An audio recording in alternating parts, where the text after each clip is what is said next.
Alrighty, let's go. One problem. Just one problem. There's our formula. Here it is. Let's do the one problem. This is a classic. Oh, I hated this frickin' problem when I learned it. We can do it with e to the x times cosine of x as well. It's the same trick. Are you ready? So, it doesn't really matter which one you choose for u. It doesn't really matter which one you choose for v. It makes really no difference. But I'm going to choose u to be e to the x. Going to choose the dv to be sine of x dx. Right. So we chose our u, we chose our dv. So let's take a derivative on u. So that's e to the x dx. And then we got our v is going to be, what's that, negative cosine of x. Cool. So let's set it up. No biggie. This will just be nice and simple, right? No problems whatsoever.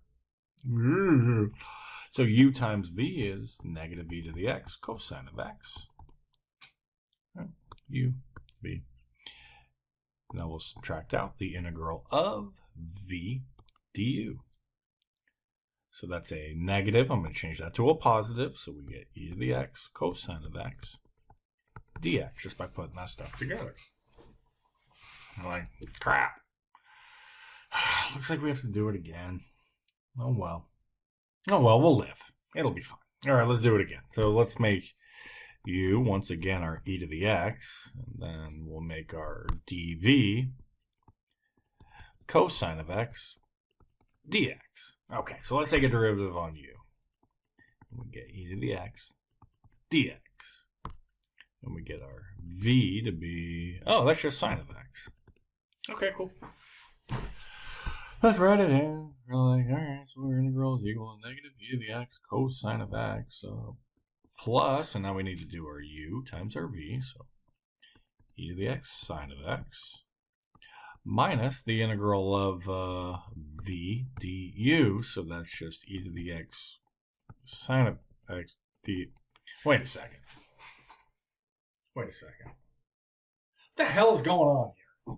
Feels like we're not getting anywhere. You know what I mean? Doesn't it feel like we're not really getting anywhere?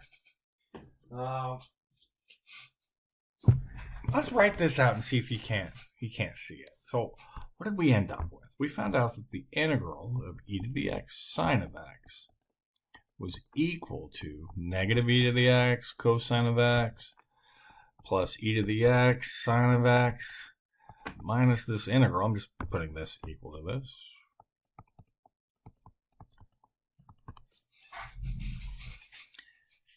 Huh. Do you see that these two match without the negative? Those two match. They're the same thing. It's like we went right back to where we started again. Do you mind if we just do just a tad bit of algebra? And I think we're going to be done with this problem. I really do. I think we're going to be done. Why don't we just add this over to the other side?